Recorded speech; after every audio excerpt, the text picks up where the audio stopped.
పెద్ది నుంచి అయితే రై రై రా సాంగ్ లేట్గా రిలీజ్ అయ్యి ది గ్రేట్ సెన్సేషన్ అయితే క్రియేట్ చేసింది.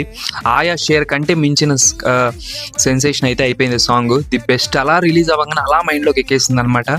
అందులోంచి కొన్ని లిరిక్స్ అయితే చాలా మోటివేషనల్గా ఉన్నాయి, బాగా రాశారు అనంత్ శ్రీరామ్ గారు. మ్యూజిక్ కూడా ది బెస్ట్ ఇచ్చారు ఏఆర్ రెహమాన్ గారు. సాంగ్ పాడిన విధానం కూడా కేక. రామ్ చరణ్ గారి గ్రేస్ కూడా సాంగ్లో మెంటల్ ఎక్కిపోయింది.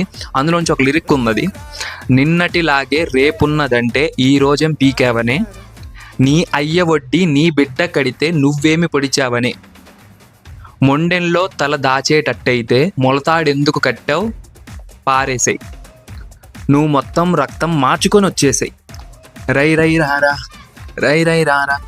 అసలు సాంగ్ చాలా మీనింగ్ఫుల్గా, చాలా మెసేజ్ ఉంది సాంగ్లో. యూత్కి ఎవరైతే ఉన్నారో సూపర్, అసలు యూత్ గురించి ఒకటి పాడారు ఆయన.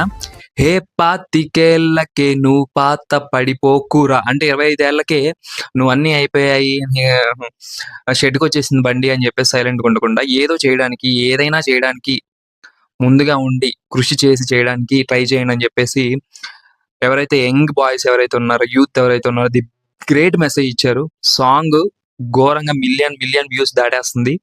ఒకసారి సాంగ్ వినేయండి, రై రై రారా.